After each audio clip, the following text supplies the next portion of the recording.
राधा ने श्री कृष्ण से पूछा, प्यार का असली मतलब क्या होता है? श्री कृष्ण ने हंसकर कहा, जहाँ मतलब होता है वहाँ प्यार ही कहाँ होता है।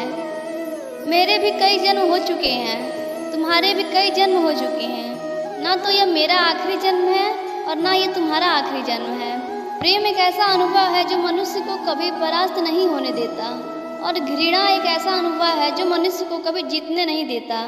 श्री कृष्ण कहते हैं, जिस व्यक्ति को आपकी कदर नहीं, उसके साथ खड़े रहने से अच्छा है आप अकेले रहें।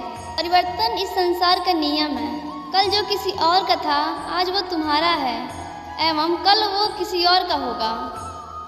प्यार और तकदीर कभी साथ नहीं चलते, क्योंकि जो तकदीर में होता है उनसे कभी प्यार ही नहीं होता, और जिससे हमें प्यार होता है वो तकदीर में ही नहीं होता।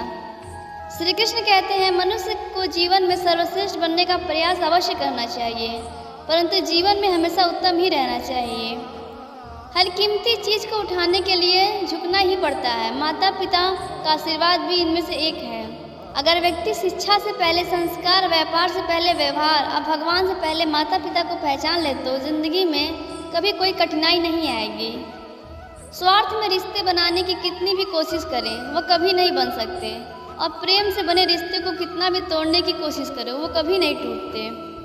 हर किसी के अंदर अपनी ताकत और अपनी कमजोरी होती है।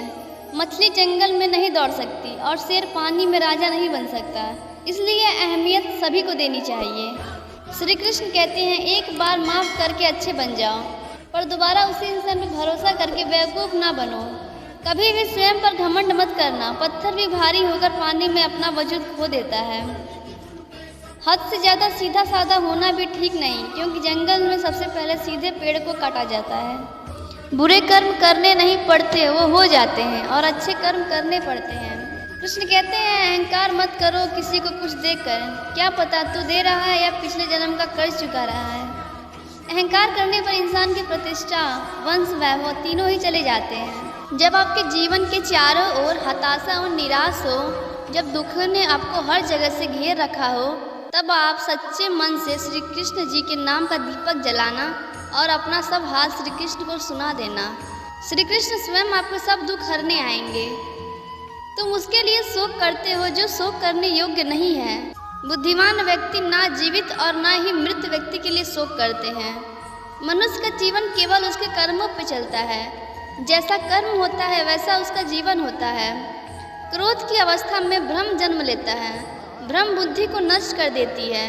बुद्धि के नष्ट होते ही व्यक्ति का पतन हो जाता है। प्यार और तकदीर कभी साथ नहीं चलते, क्योंकि जो तकदीर में होता है उससे कभी प्यार ही नहीं होता, और जिससे हमें प्यार होता है वो तकदीर में नहीं होता। खाली हाथ आए खाली हाथ वापस चले जाओगे। आज तुम्हारा है, कल किसी और का था, परसों किसी और का होगा। तुम जिसे अपना समझकर मगन हो रहे हो, बस यही प्रसन्नता तुम्हारे दुखों का कारण है। हर कीमती चीज को उठाने के लिए झुकना ही पड़ता है। माँ और पिता का आशीर्वाद भी इनमें से एक है। वह जो सभी इच्छाएं त्याग देता है, मैं और मेरा की लालसा तथा भावनाओं से मुक्त हो जाता है, उसे शांति प्राप्त होती है।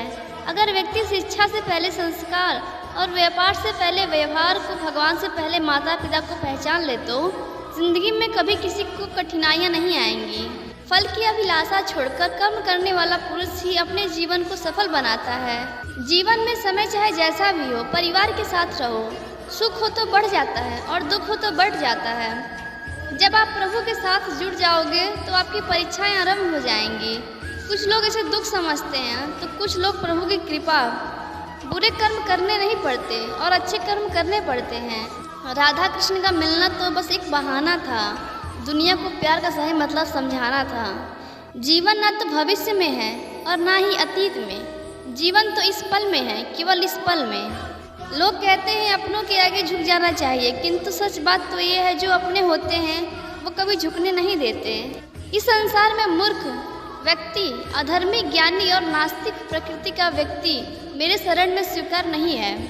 प्रहलाद जैसा विश्वास हो, भीलनी जैसी आस और द्रौपदी जैसा पुकार, मीरा जैसा इंतजार, तो कृष्ण को आना ही पड़ता है। जब हम स्वयं जीवन के शिल्पकार हैं तो चलो हम अपनी मुश्किलों को हराते हैं, जीवन में मुस्कुराते हैं। जो मन को नियंत्रित नहीं करते उनके लिए वो शत्रु के समान कार्य करता है।